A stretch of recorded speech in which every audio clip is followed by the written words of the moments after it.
I/O and peripherals. In this nugget, we discuss I/O, or input-output, and peripherals. When we start off here, we'll talk about one of the input devices you'll have, and that will be keyboards and any kind of a pointing device, whether it's a mouse or a trackball, or even something like I'm using right now, although it's not part of the A+ exam, but I'm using a Wacom drawing pad. This provides my input so that I can, draw things on here and show off all of my crack artistic abilities. Okay, that's about the limit of my artistic abilities. We also have KVMs here. This is very important for input and output because you need to be able to identify what's going on in different machines throughout your shop without having to attach a separate keyboard and mouse to each one of them, so we'll address that. We'll also talk about barcode readers, mostly useful for things like inventory or point-of-sale devices. And then we'll take a look at biometrics as well so that people can confirm with some physical characteristic that they really are who they claim to be. And then we'll take a look finally at one of the input methods that we can use, especially in kiosks or public access locations, and that would be touch screens. Alright, as we get started here, let's take a look here at keyboard and pointing devices.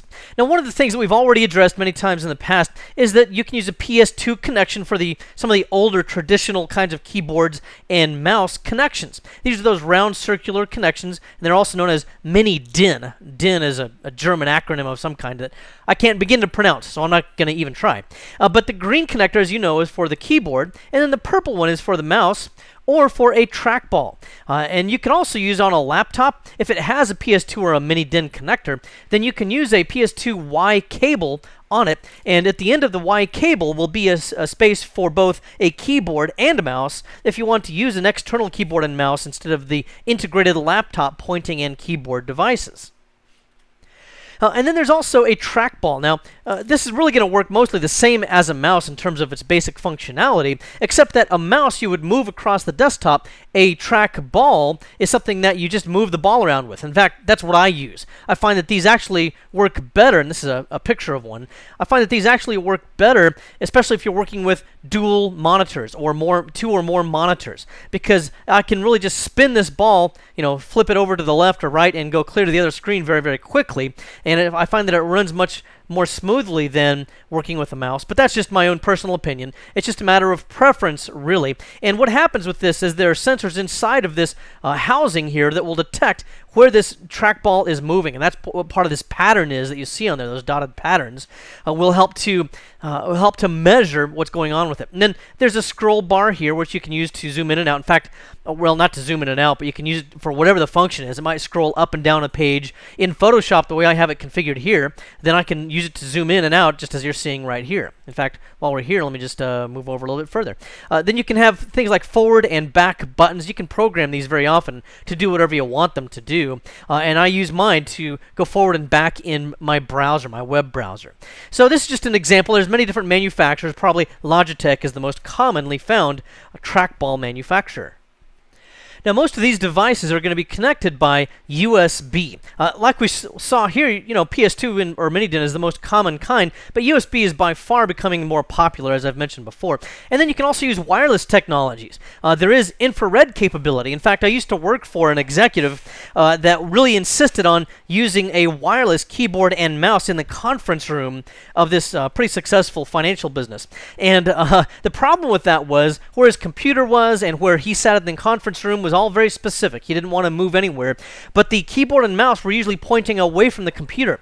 So it was sometimes very difficult to get the infrared to be able to work properly because it requires, as we saw in our last nugget, it requires line of sight. And so that was always a big challenge. That was a few years ago. Nowadays it would be much easier because you can use keyboards and mouses, or mice, I guess we would call the plural there, using radio signals. And that can give you several feet distance and pretty good reliability. You just have to make sure that you have batteries in the keyboard, mouse, or receiver, depending upon the manufacturer. Normally, it's just going to be in the keyboard and the mouse, and then the receiver is usually plugged into a USB port, and it draws power from that USB port, so it doesn't normally require power. A very similar thing would take place with Bluetooth as well, and again, the devices themselves may require batteries. And in addition to this, I don't think it's an A+ exam objective item, but a lot of presenters like myself will have devices that we use to advance PowerPoint slideshows when we give speaking engagements at conferences and stuff like that. For example, when I'm out at Tech Mentor, which I think we're going to Florida this year and everything. So anyway, that's the kind of thing that we'll often use for those as well. I don't have to be at the computer to advance the slideshow. It also uses radio signals. Now, if you have a laptop, then there's a number of different ways that you can use to move the cursor around. One of those is the track point. This is something that came out initially with the IBM ThinkPads, although Toshiba's also had them, a decade ago or something like that. They're just eraser-sized little pointers that appear between the G and the H key on the keyboard, and you can move those around with, you just exert a little bit of pressure on it, and that will move your mouse, wherever you want it on the screen. Some people prefer those. Also, Lenovo has those at the time of this recording. Also, you can use a touchpad, and I think we've all seen what touchpads look like before, but let's take a look at a picture of one. And then here's an actual touchpad that we see right here.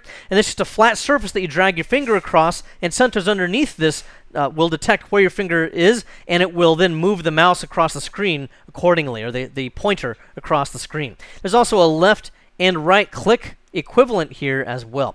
This actually kind of annoyed me on this particular laptop because you wouldn't really know it until you put your hands on it, but this is shifted slightly to the right where most touchpads are. So as my hands were over the keyboard, my palm would probably kind of cover it up just about like this, and as I'm typing along, it would sometimes just touch and drag in this area, and the pointer would go flying across the screen wherever I didn't really want it to go. Really made me mad, so I stopped using this laptop. It was a real annoyance.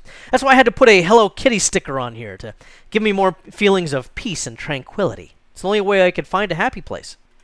Now also, some people don't like those touchpads or track points, either one, on their laptops. So if they're in the office, they'd much rather use a full-size keyboard and a real mouse or a trackball. And if that's the case, you can usually plug those in through a USB port now on most laptops, and it'll be just fine. Or you could probably get a docking station or a port replicator. They're very similar in function, but you could get those from the manufacturer of your laptop. And if you look at the bottom of the laptop, I think I have pictures here. Let me try to find it.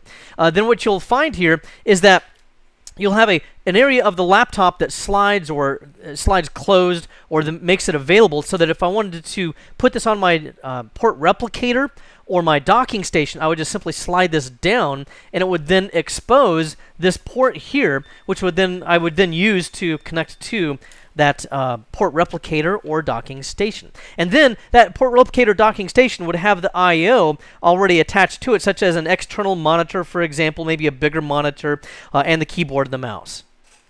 Alright, then let's take a look at a problem that you might run into as an A+ technician. Here I have a single keyboard that I drew, although it kind of looks more like a cheese grater right now. And then we have a mouse, which kind of looks a little bit more like a tongue sticking out or something. And then a monitor that we have here.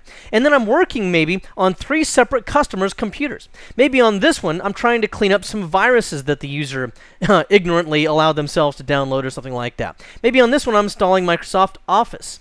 And then maybe on this other one down here, we have a hardware problem. Okay, so I might have multiple things going on here all at once. Now, I don't want to have a separate keyboard, monitor, and mouse for every one of these. Instead, I want to use the keyboard, monitor, and mouse that I'm accustomed to using every day, but I want it hooked up to each one of these. Well, what do? Do I go to each one and plug it into the back of one when I'm ready to work on that one? No, that would not be practical. Instead, what we can use is something called a KVM, or a keyboard video mouse, KVM. And what we'll do is we'll plug in each one of these items into this KVM. So I got my keyboard plugged into there, I got my mouse plugged into there, I got my monitor plugged into there. And then out of the back of this, or on other connectors, we have special cables that go to each one of these machines. Okay? And then what we'll have happening here is that you'll push a button on this, and if you push the button that's attached to this cable right here, then you'll be connected to this computer, and you'll have the keyboard, video, and mouse all operating on this computer. When you switch over to another computer, it no longer working on that one, then it will go to this computer. When you work on another computer, it'll go to this computer. So you just push a button here, and it automatically transfers these I/O devices to whichever computer it is that you want to work on. So let's take a look at some more of the details about a KVM switch. All right, now let's summarize a little bit about what we've looked at with the KVM. When it comes to the KVM, first of all, remember you use it to switch I/O between two or more systems, and this is going to include video and also a keyboard and mouse or trackball if you have it.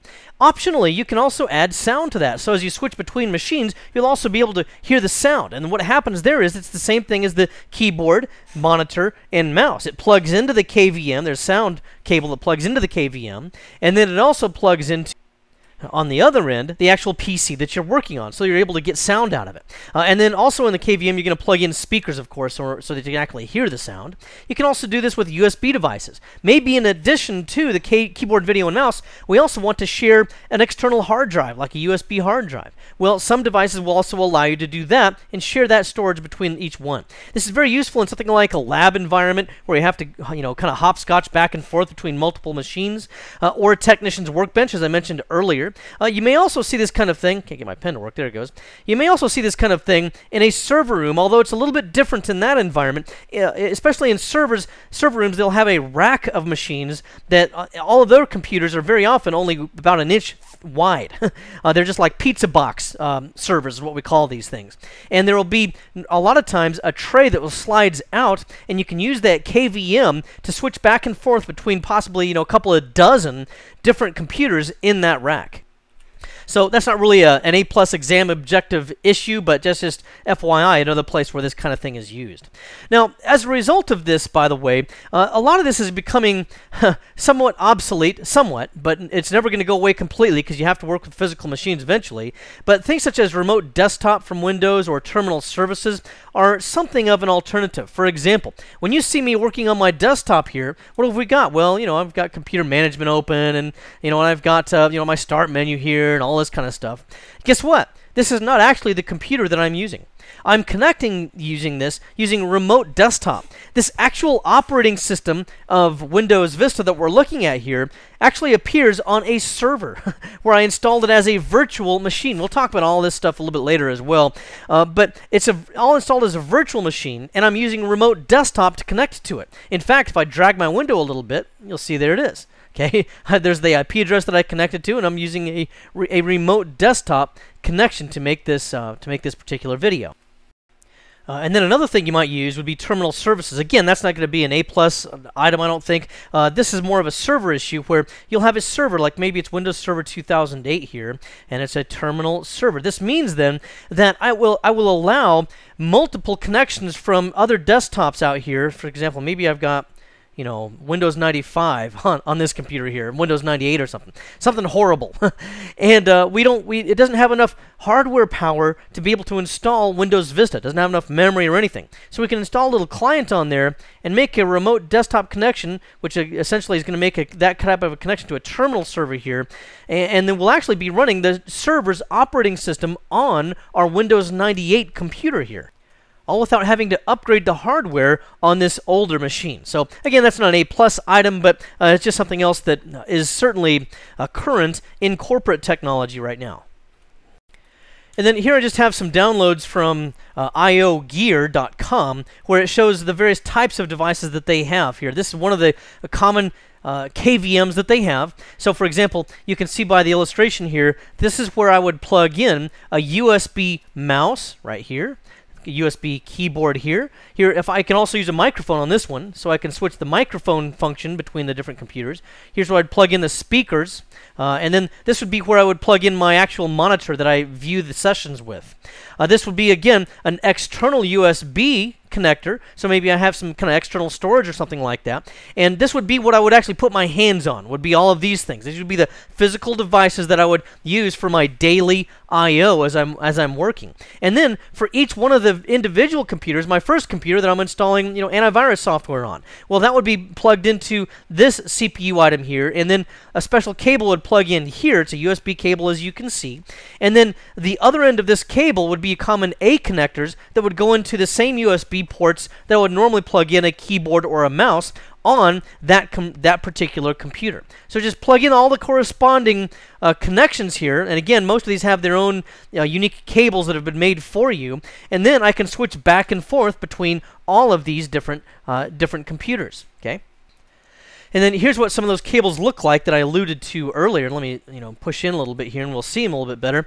This would be, for example, on the client end of things, where the individual computers that I'm trying to, install antivirus software or something on, I'd plug that into the sound. I'd plug that into the microphone. I'd plug this into the USB port. That would be then give it the ability to detect my keyboard and mouse functions. And then on the other end, I would plug in the corresponding connections here.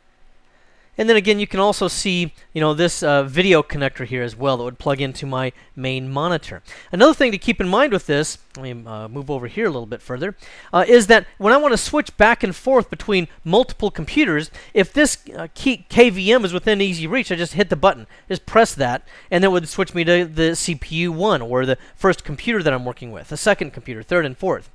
So you get the idea there. However, you can also use keyboard hotkeys. So, for example, I'm using an item very similar to this one we're looking at right now, and I just hit Control twice and then the number 2 and Enter, and that would switch me over to my server. So that's how this actually works. Now, you're probably familiar with barcode readers of various types. You kind of know what these are, I'm sure. They're for product identification. Once the product has been identified, then it's up to programming of some kind or a database to determine what happens with that information. For example, if you worked in a warehouse, you might scan devices on a shelf so that you can take inventory of what's there. And then when you scan those devices, it would probably store that information in a central database somewhere. There's also retail environments. You know how this works. You go to Walmart, you pick up your Snickers candy bar, you drag it across the scanner in the self-checkout lane, trying not to think about all the germs and muck that's all over the scanner there, and that you just got on that candy bar you're about to eat. Anyway, you'll see that there's lasers underneath there that are reading the barcode off of that candy bar. You know how that works. There's a number of different factors or forms that this can take, though, by the way. One of those types is a pen form factor, and with this it really just looks like a pen, but it has a light that is emitted out of the end of it. And then if you have some kind of a barcode here, then you just drag the pen across it and it reads the barcode, and then it enters the data into the database or whatever. There's also the laser type. That's the kind you most likely see in retail environments and at the grocery store and so forth. These are often going to be kind of in the shape of something in the shape of a gun, not quite completely looking like a gun, of course, but you get the idea there. And then there's CCD and CMOS types of sensors as well. What these are actually the same kind of sensors that are in digital cameras, but on these types of devices, out of the end of the gun would be a light that emits light onto the barcode, and it shines it onto it. And then the CCD or CMOS device or sensors pick up or read the light that's been reflected off of the sensor, and it can detect the shape of this barcode, and then it enters that data into the database. And some of the rest of these are just plain old cameras that can read as well. The interfaces you're going to use for barcode scanners are going to be RS-232 or serial ports, or PS2 ports, but not very often. You'll still see some of these, and the reason for that is because even though serial is kind of slow and dogged, it's just very, very reliable. So that's one reason why some people still use serial, but USB is gaining traction as well and still very popular, and so I think you're going to see plenty of that as well. And then here's just an item that I picked up that I show you from Alibaba.com, and this is just one of the barcode scanners that's available. This one's a CCD barcode scanner. So there's sensors in this that would then be able to read the data. And then here's another one that's available as well. This would be more like a laser type. You can see it's shining a laser on it. This is the front side of one. You can again see, the red protective plastic that's over the top of it and so forth. So you get an idea there of what the barcode scanners look like in their physical factor. An additional type of a peripheral that you might use would be biometrics. Now, this also relates to security because it helps to ensure that only the person that truly is who they say they are is able to usually log on to computers. That's very frequently what these are used for, is logging on. Although outside of the PC realm, they can also be used to gain access to secured areas. But what they'll do is measure physical characteristics such as a fingerprint against a known previous record. What happens is you have to usually with fingerprint scanners, you have to register that fingerprint. So, for example, if this is your fingertip and this is your fingerprint on the tip of your finger, then what you'll do is you'll run it across the scanner. It'll usually get run through a mathematical algorithm where at the end of it, it just generates a bunch of gibberish, A1, KZ5, some convoluted number, where it then stores that into a database of some type. Then when you scan your finger again against that same scanner, it should generate the same hash, and they can confirm that it's actually you. You don't need to know those details for the A+ exam purposes, but that's just an FYI, and that helps to prevent the actual photograph or picture or the actual fingerprint from being stored in a database that could then potentially get exploited. This is also a non-reversible hash usually, so that persons cannot use the same math to generate the fingerprint by reversing the math this direction. Okay. Anyway, that's the idea of how that works. This identifies you as indeed who you say you are. Sometimes this may also require a PIN. So you swipe your finger across the scanner, and then you also have to enter in a PIN, so it's something that you possess, your fingerprint, and something that you know, kind of a double level of security. Fingerprint scanners are the most frequently used types of biometrics, although I have also seen optical scanners. For example, a friend of mine who's in the law enforcement community took me to a shooting range in Scottsdale, and there's a special area of this shooting range that I guess you have to pay a membership for or something like that, and they have an optical scanner there, so you have to go up there and apparently read your retina or something like that, and then the door will magically open and you'll get to go in and smoke cigars with the rich and wealthy or something like that. I don't know. So anyway, you'll see other types of biometrics, but again, fingerprints are the most often used. They can be integrated into the computer. Mostly that's going to appear in laptops, and usually it's going to be on the face of the laptop, and you'll see that. And then there's also serial port scanners that can be connected, or USB port scanners that can be connected.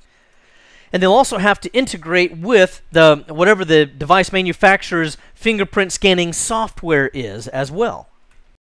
And then this is just a photograph of a fingerprint scanner on one of my own laptops. And what you do with this is just drag your fingerprint, down this direction across this fingerprint scanner, and then it's able to read it. And that's pretty much it. I will have to say, though, as well, these fingerprint scanners are very often flaky. I mean, you'll drag your finger across it, and it will give you a message saying that it was a bad read and to try again. It may even also tell you that you dragged it across too fast or too slow, or that you had a bad attitude when you did it. And there's sometimes just will not read, even though you're pretty sure that you're dragging it across properly. The only thing to think about there is make sure that you're dragging across the same fingertip that you registered. And a lot of these biometric devices will allow you to register more than one fingertip as a backup. I don't know, just in case one, you get a bandage, you cut your finger and you get a bandage over your fingertip. Well, then how are you going to be able to log on? So it'll also often allow you to register multiple fingertips just in case. Now then, another type of an I/O device that you would have would be touch screens. And the uniqueness of this is that normally a video monitor or a screen is only going to show you output. There's not really a design there for input. However, with these, you can provide input simply by touching the screen. And you've probably used something like this at the self-checkout line at Walmart or a home improvement store or the ATM. All of those are very similar in how they work with that. These are generally designed for some kind of public access or easy access where a user doesn't have to log on or know a password or do normal kinds of things like that. Very often these are also going to have some kind of a custom software installed for them that's not Windows, and it's not something that would be commonly recognizable. It's usually something a retailer or a bank or somebody like that has come up with. And very often you'll also see these things in kiosks, for example, maybe at a trade show, where you can walk up to one of these, push the button of the product that you want to see and on the screen, and then it will show that to you, for example. And then point of sale, like I mentioned earlier, at your home improvement store or Walmart or whatever. The video, again, is normally output only, but now what we can do is to have input using a couple of different methods. Number one, you have to have the technology on the screen that will detect where you've placed your finger or what you've pushed on, and then that data will be transmitted at its coordinates through the RS-232 or serial port or USB. And of course, both of these are easily available. Again, RS-232 is highly available, and we don't need a lot of throughput, so the slow speed is fine. But USB is becoming, again, increasingly more common. Now, the way this works is that when you actually touch the screen, there's a number of different technologies on there on how this will detect where you've actually, placed your finger here. But basically, the idea circulates around disruptions. Some of these will have different sheets of material. If we were to look at the side view of one of these monitors, for example, like a really fat one, there might be some kind of a laminate on top, and then in between there might be just an air gap. This might just be air right in here between these layers, for example. And then what happens is when you press this down, then it will detect a disruption in there. This could also be filled with certain kinds of light waves, infrared in particular. Some of them even use ultrasonic waves. So the basic idea here is whether it's electronic, whether it's because of an air gap, whether it's because of a disruption in light signals like infrared light signals, or because of a disruption in audio signals, particularly the ultrasonic waves, there's just a disruption that will identify where exactly you have pressed down on this item right here, and then it will identify where that was, identify the coordinates, and send it to the software that it was designed to interpret that press. In this nugget, we talked about input and output and peripherals. And by the way, they're very often the same thing. A keyboard is a peripheral, but it's also an input device, for example. We also took a look at various pointing devices, such as trackballs or mice, or even things such as this drawing pad that I'm using to draw on the screen with right now. A lot of times graphic artists, photographers, and folks like that will use these types of devices. There's also the KVM, or keyboard video mouse, which you can use to switch back and forth between multiple physical computers without having to have a separate keyboard, video, and mouse device attached to each one of them. We took a look at barcode readers, which of course are a great way to take inventory, for example, or to scan a barcode in a device, or for point-of-sale types of contexts. We took a look at biometrics as well. Probably the most common one, again, is the fingerprint scanner, but there are also other types, such as actually facial recognition or optical scanners for retinal scans. Then there's also touch screens, which use a disruption in the surface of the panel to be able to identify where a user has touched that screen. Well, I hope this has been informative for you, and I'd like to thank you for viewing.